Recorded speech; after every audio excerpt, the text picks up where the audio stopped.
Jadi untuk teman-teman yang mau mengikuti atau mendaftar ujian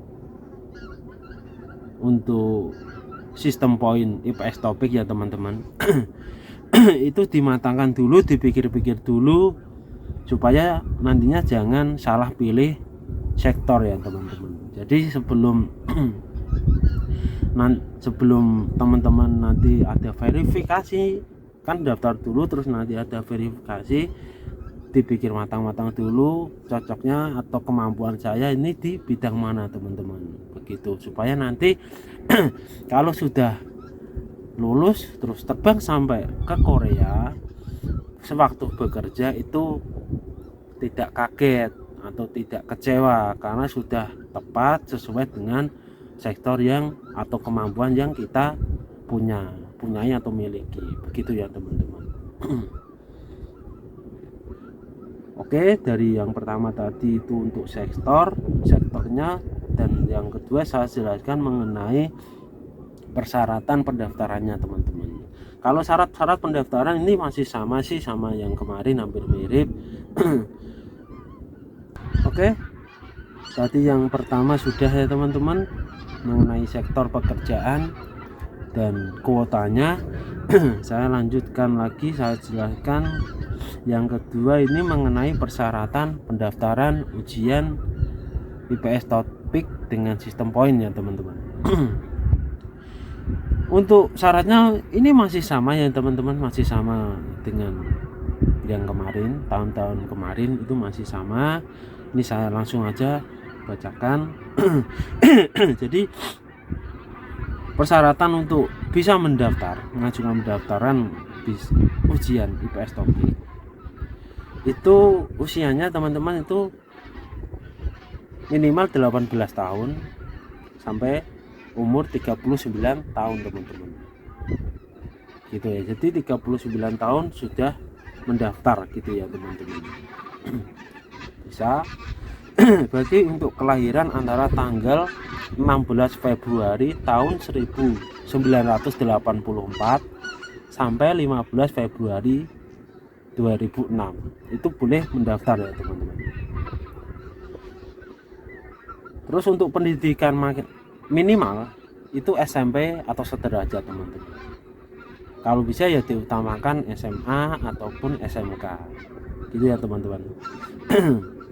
Ini catatan lagi, untuk phishing diutamakan lulusan SMK perikanan. Mungkin kalau phishing seperti video-video saya sebelumnya gitu ya teman-teman. Kenapa kok diutamakan di SMK perikanan? Karena banyak kejadian-kejadian yang juga dikomplain oleh HRDK kemarin ke Bapak Beni, dan ini melalui diskusinya ya. Banyak di sektor phishing itu mungkin entah berat ya teman-teman, entah berat atau apa, di sektor phishing itu banyak yang sakit-sakitan atau bahkan parahnya lagi itu nggak ngerti kerjaan, bahkan bisa jadi ilegal, kabur. Saya sarankan ini jangan seperti itu ya teman-teman. Kita udah tekati ke sini, udah niatnya di phishing, kerjain aja. Billahi ta'ala wallahu alam, mudah-mudahan nanti berkah gitu ya teman-teman. Kenapa kok di sini dikasih catatan diutamakan lulusan SMK? Itu supaya sudah ada bekal ya teman-teman, sudah ada bekal ya, tentunya di dunia phishing gitu ya, kayak tali temali, jangkar atau jangkar itu nurinya gimana itu udah paham. Karena memang sewaktu kayak cuaca dingin gini itu suhu di sini pasti dingin teman-teman. Di dalam rumah aja dingin, apalagi kita yang di kapal, di lahan lapang gitu ya teman-teman. Jadi untuk bagusnya itu juga untuk kesehatan dan keamanan kita nantinya gitu teman-teman. Terus yang catatan kedua itu untuk servis 2 itu juga diutamakan lulusan SMK jurusan perhotelan teman-teman, tata boga, memasak gitu ya teman-teman. Jadi sama kayak yang phishing tadi harus SMK perikanan, terus yang servis 2 harus lulusan SMK jurusan perhotelan gitu teman-teman. Juga kenapa kok harus lulusan dari SMK yang dimaksud, supaya mempunyai bekal gitu ya teman-teman. Oke, gitu aja. Terus saya lanjut lagi, tidak buta warna total dan buta warna parsial, masih sama seperti tahun kemarin. Tidak memiliki cacat jari tangan dan kaki, amputasi. Tidak sedang dicekal bepergian ke luar negeri teman-teman, tetapnya tidak punya kriminal ya. Terus belum pernah dihukum di penjara, yang saya jelaskan tadi. Tidak memiliki catatan deportasi atau keberangkatan dari pemerintah Republik Korea, istilahnya tuh enggak ilegal gitu ya teman-teman. Tidak memiliki riwayat penyakit TBC, hepatitis, HIV, AIDS dan penyakit menular lainnya. Ini penting ya teman-teman, karena di sini itu memang kita harus butuh fisik yang harus kuat teman-teman. Makanya kalau saran saya yang teman-teman proses ke Korea Selatan ini kok mempunyai riwayat penyakit yang mungkin agak parah, itu saya sarankan mending jangan kesini lah gitu ya. Nanti bisa takutnya malah tambah parah, kita malah bingung karena nggak ada keluarga, nggak ada kayak teman yang jagain, nanti malah bisa jadi bingung gitu ya teman-teman. Jadi medical check up itu memang penting. Jadi makanya nanti kalau medical check up itu yang benar-benar ya teman-teman, nggak usah dipalsuin, itu jangan. Itu penting banget buat kita nantinya. Oke. Terus memiliki alamat email pribadi. Jadi nanti harus kalau daftar, kalau kita proses ya kita usahakan mempunyai email dan nomor pribadi itu jangan sampai diganti teman-teman. Dan harus, kalau email harus ingat passwordnya teman-teman, itu penting ya. Jadi siapkan email dan nomor handphone yang selalu aktif itu ya teman-teman. Lanjut lagi, memiliki tabungan BNI Taplus ya, PMI G2G atas nama pendaftar sendiri. Nah, ini kalau ini dijelaskannya harus memiliki tabungan BNI Taplus. Mungkin di tahun ini mungkin diharuskan mempunyai tabungan BNI Taplus ya teman-teman, PMI. Tapi untuk saya kemarin itu daftarnya nggak harus BNI, bisa sih teman-teman untuk formalitas saja, cuma nanti kita bikin lagi untuk yang BNI Taplus itu khusus untuk CPMI gitu ya teman-teman. Nanti ikuti saja alurnya dari BPSDM gitu ya teman, dari WP2 ini gimana, ikuti aja ya teman-teman. Tidak pernah bekerja Korea selama lebih dari 5 tahun teman-teman. Memiliki sertifikat kerja atau basic BST ya teman-teman, itu yang untuk phishing, khusus phishing ya teman-teman. Oke. Dan ini ada catatan yang penting lagi yang disampaikan oleh BP2MI. Bagi yang pernah bekerja di Korea Selatan lebih dari 5 tahun tetap mendaftar, maka yang bersangkutan akan ditolak untuk mengirimkan dokumen lamaran melalui Sending Public Agency System oleh HRD Korea, atau lebih jelasnya itu kita menyebutnya itu CCVA ya teman-teman. Dan nantinya akan ditolak imigrasi Korea Selatan. Jadi saya jelaskan jadi yang pernah bekerja di Korea Selatan lebih dari 5 tahun ya teman-teman, tapi ngotot bahasanya apa, tapi dia masih maksa mau mengikuti mendaftar ujian, bisa teman-teman, ujian pun bisa. Ini kalau saat ini gitu, ujian pun bisa, tapi nanti kalau sudah dapat SLC dan terus dari pihak user saja yang mengajukan CCVA ke imigrasi, bisa jadi nanti CCV-nya ditolak teman-teman gitu, karena memang aturannya ini ditulis kalau bekerja di Korea Selatan lebih dari 5 tahun tetap memaksa nanti akan ditolak gitu ya teman-teman. Jadi dipikir-pikir dulu, supaya intinya gini mungkin teman-teman, supaya memberikan kesempatan untuk yang belum pernah kerja ke Korea bisa mencicipi biasanya apa ya, bisa menikmati juga lah bagaimana kerja di Korea, menikmati hasilnya juga teman-teman. Jadi gitu. Bagus lah ini ya. Terus yang kedua lagi, saat ini untuk khususnya bagi pendaftar cewek ya teman-teman, memang karena di Korea itu untuk calon pekerja migran cewek itu hanya 3,1% ini tulisannya, 31% bisa lolos, bisa terbang dan bisa kerja ke sini. Itu sedikit persentasenya teman-teman, tapi nggak apa-apa, semangat aja, namanya rezeki tidak ada yang tahu, siapa tahu memang rezeki teman-teman ya. Ini untuk yang cewek.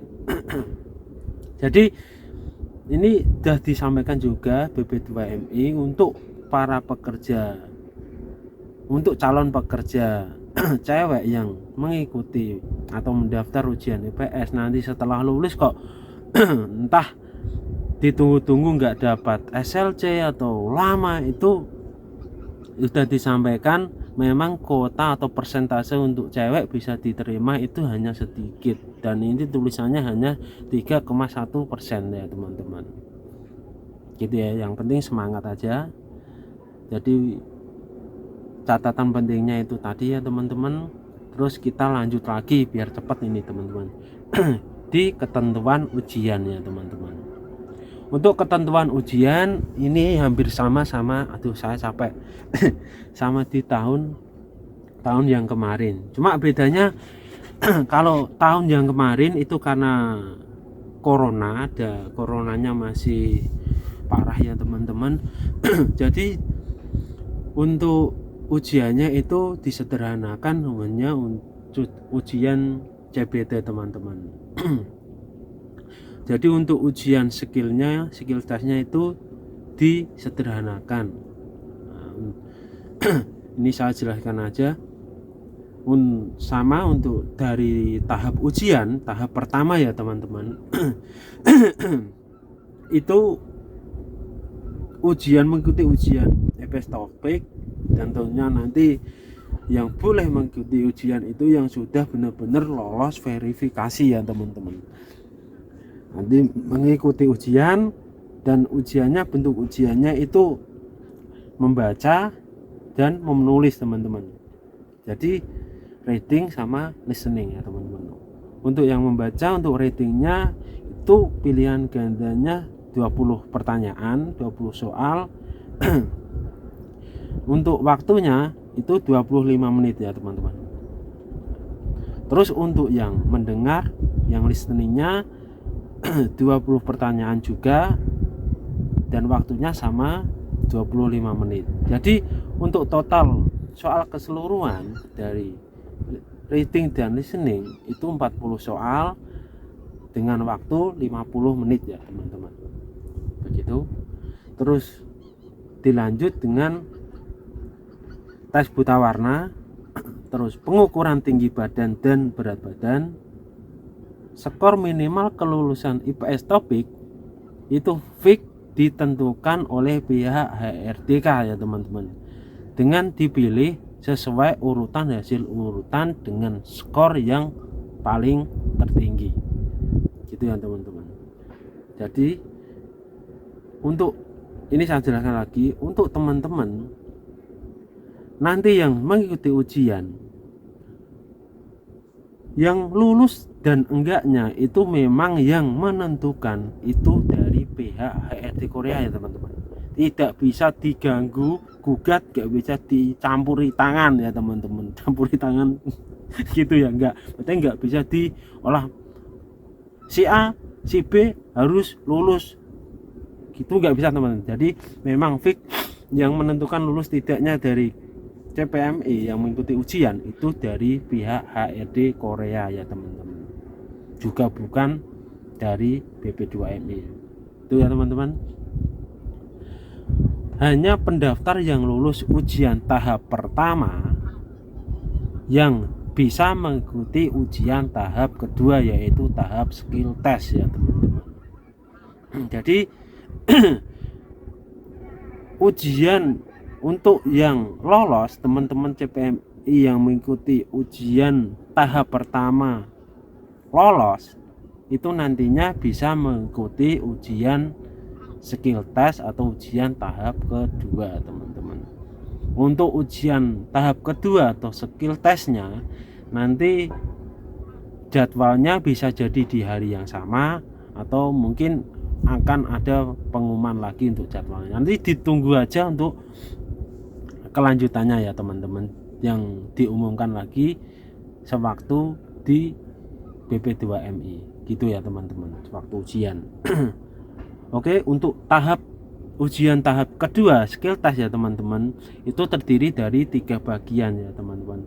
Kekuatan fisik, wawancara atau interview ya teman-teman, tentunya dengan bahasa Korea ya teman-teman. Nanti dipelajari aja di LPK atau di YouTube ada. Terus kemampuan dasar, mungkin kemampuan dasar nanti kita tanya jawab gitu ya teman-teman, tanya jawab, dikasih gambar atau apa, ini namanya apa, gitulah, sekilas saja seperti itu. Dan ini dijelaskan lagi untuk informasi, pokoknya informasi dan ketentuan apa aja untuk ujian tes atau apa aja itu nanti nunggu dari pengumuman BP2MI selanjutnya, begitu ya teman-teman.